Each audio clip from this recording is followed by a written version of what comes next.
بسم الله الرحمن الرحيم. اللهم صل وسلم وبارك عليك يا حبيبي يا رسول الله. عايزه اقول لكم بقى يا جماعه، احنا بقينا اخر الشهر ونفنن بقى في اكلات تكون موفره كده ومدبره وتكون فلوسها على قد الايد. احنا اخر الشهر دلوقتي، فبنحاول نعمل اكلات حلوه. بدل ما تحمري البطاطس او تاكليها بالطريقه التقليديه وتبقى طبق بطاطس بس برضو قدامنا، حاولت افنن فيها كده شويه. الطبق ده يا جماعه طعمه رائع وتكلفته بسيطه جدا وكلها حاجات موجوده في البيت.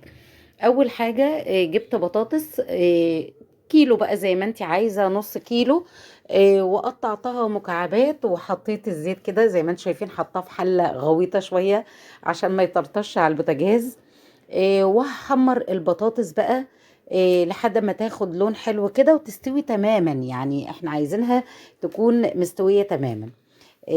نصلي على النبي كده يا جماعة ونعمل لايك. أرجوكم اعملوا لايك، كل مرة بطلب منكم اللايك ده وفعلا بلاقي اللايكات قليلة جدا مع المشاهدات.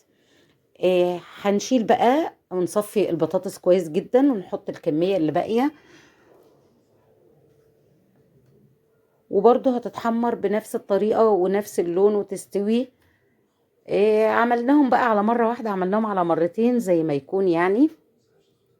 الخلطة بقى اللي بتتحط على البطاطس دي بتوديها في حتة تانية خالص وبتخلي ليها طعم مختلف خالص. احنا صفينا بقى باقي البطاطس وهناخد كمية من الزيت السخن ده ونحطها في المقلاية بتاعتنا. مقطعة بقى شوية خضار كده، فلفل ألوان بقى زي ما يكون عندك، أخضر بس أحمر بس اللي موجود، وتوم وطماطماية متقطعة مكعبات. هحط التوم أول حاجة كده، مش عايزاه ياخد لون قوي عشان هتلاقوني اشتغلت بسرعة قوي في الحتة دي.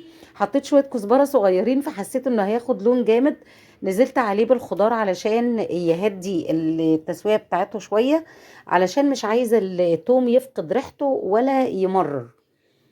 هنحط بقى باقي المكونات، الفلفل الاخضر والفلفل الاحمر، وهنسيب الحاجات دي كلها تتشوح مع بعضيها كده بشوية توابل. بقى هكمل بقى الكزبرة الناشفة، شوية كمون، شوية بابريكا، شوية شطة، ملح، بصل بودر، توم بودر. الحاجات دي كلها بتديها نفس وطعم وريحة، ونكهة التوم بقى يا جماعة بتودي البطاطس النوع ده في حتة تانية خالص. هنعمل بقى نشوح الخضار مع بعضه كده لحد ما يدخل في التسوية. كمان هنحط من التركات المهمة معلقة او معلقتين من الخل.